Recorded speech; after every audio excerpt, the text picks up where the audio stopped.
Imagina estar en una pequeña aldea del desierto, el aire denso, la multitud expectante, y de repente alguien toca a un hombre y recobra la vista. Eso no era un truco de feria, era un acontecimiento que transformaba el lugar entero. Los relatos de los evangelios dicen que Jesús curaba a los enfermos, hacía caminar a los cojos y devolvía la vista a los ciegos. Pero ¿cómo es posible? Hoy lo llamaríamos imposible clínicamente, pero entonces se percibía como prueba viva del poder divino. Cada testimonio prendía la chispa de la fe en todo el pueblo, pero también levantaba la ceja de los escépticos que buscaban una explicación más humana, más física, más de este mundo y no del cielo.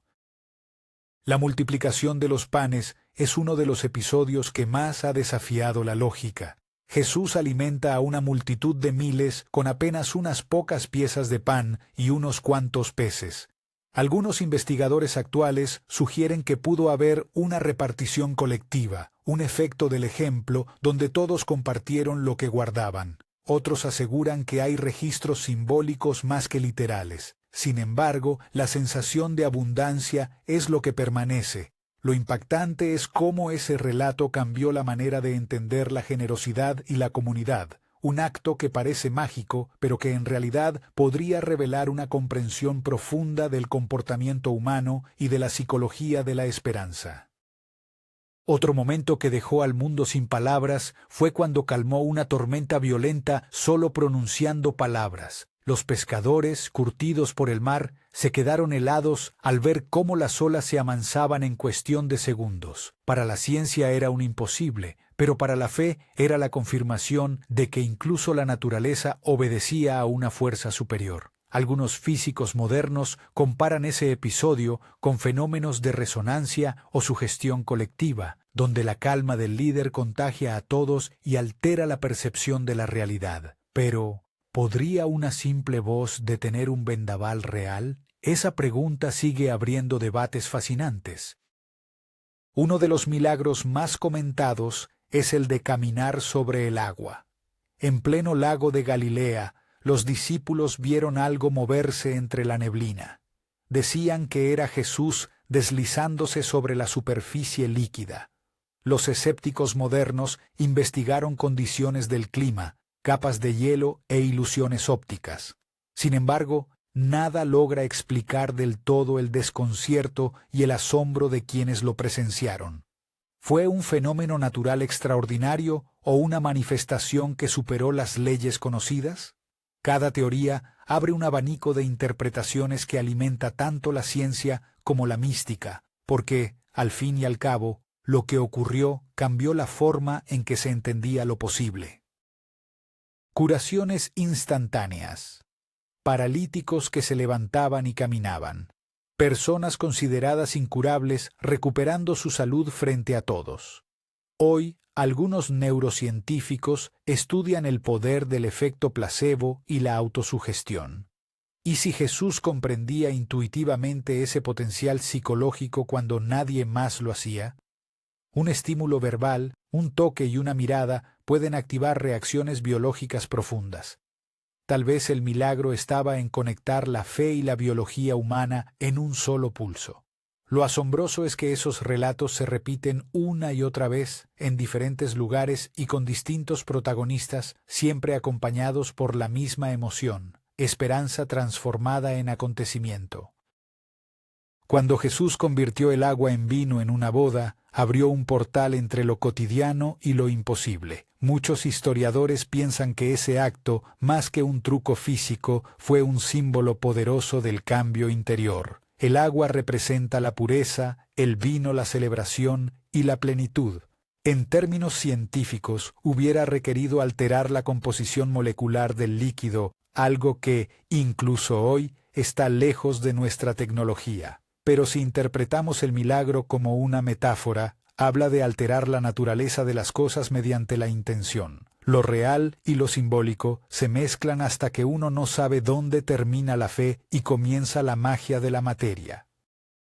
El caso de resucitar a Lázaro es el punto máximo de la controversia. Un cuerpo considerado muerto, enterrado por varios días, regresa a la vida. Desde la medicina moderna, esto es imposible en términos biológicos. Sin embargo, existen registros documentados de personas que entraron en estados catalépticos o en coma profundo, que parecían cadáveres y despertaron después de horas o días. ¿Podría algo así haber ocurrido entonces? Tal vez sí, pero la coincidencia y la exactitud del relato lo vuelven desconcertante. Lo cierto es que, real o simbólica, esa escena marca el límite entre la ciencia y la fe, y ambos mundos siguen intentando explicarla sin éxito definitivo. Hay un detalle que pasa desapercibido. Muchos de esos milagros ocurren frente a testigos específicos, como si cada acto tuviera un público diseñado para entender un mensaje concreto. Eso sugiere una dimensión pedagógica más que mágica. La ciencia moderna diría que el contexto psicológico y social es decisivo. Los que presencian algo imposible no solo ven, también creen que ven, y lo que creen puede modificar lo que sus sentidos perciben. Es fascinante pensar que quizá Jesús conocía la mente humana más profundamente que nadie y utilizaba ese conocimiento para desencadenar realidades compartidas que modificaban el entorno y la experiencia colectiva. Los evangelios describen no solo milagros visibles, sino también transformaciones internas, del miedo a la serenidad, del rencor a la compasión. Tal vez ahí está el verdadero milagro, el que no requiere suspender las leyes naturales, sino las barreras emocionales. La ciencia del siglo XXI reconoce el poder de la mente sobre el cuerpo y cómo un pensamiento puede cambiar la química cerebral. Jesús parece haberlo sabido hace 2 milenios. Al hablar de perdón y amor incondicional, propuso una sanación integral. En ese sentido, cada palabra suya era una fórmula viva que activaba nuevas posibilidades tanto físicas como espirituales en quienes le escuchaban.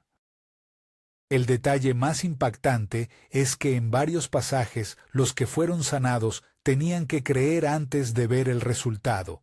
Esa secuencia, creer primero y luego ver, parece invertida respecto a la lógica común.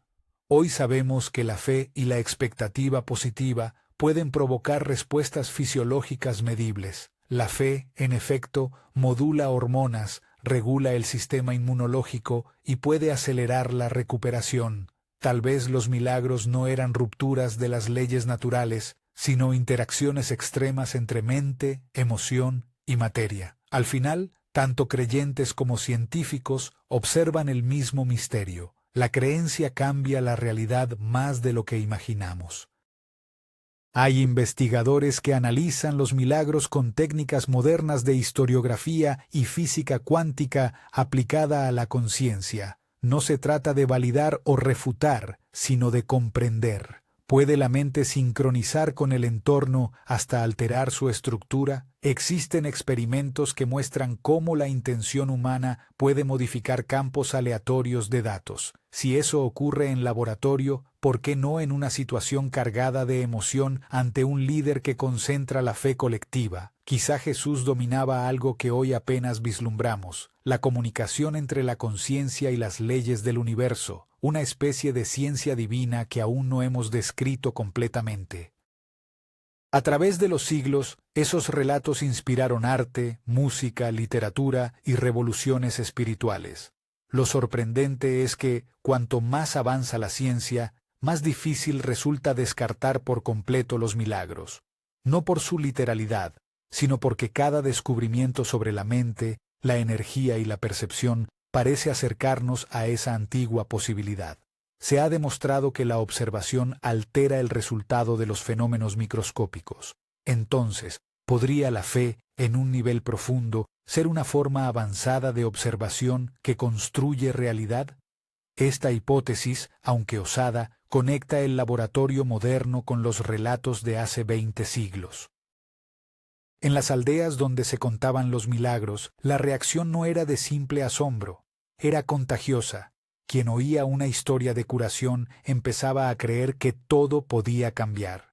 Esa fe colectiva generaba un ambiente emocional capaz de influir en la salud, la moral y la conducta social. Hoy lo llamaríamos un campo de conciencia compartida. Cada milagro, más que una demostración de poder, era un catalizador de transformación emocional y social. Y eso, en términos actuales, sigue siendo un poder real. Cambia personas, cambia comunidades y quizá cambia el rumbo invisible de la humanidad entera hacia algo más luminoso y posible. Los milagros de Jesús permanecen como un punto de encuentro entre lo medible y lo misterioso. Algunos los leen como hechos sobrenaturales, otros como metáforas de la mente humana expandida, pero en ambos casos el impacto es el mismo. Despiertan la idea de que la realidad puede ser más flexible de lo que creemos. Quizá lo divino y lo científico no son opuestos, sino dos caras de una misma fuerza que aún no comprendemos. Cada historia, desde hace más de 20 siglos, sigue invitando a mirar más allá de lo evidente y a preguntarnos si los milagros son, en el fondo, el espejo de lo que todos somos capaces de crear.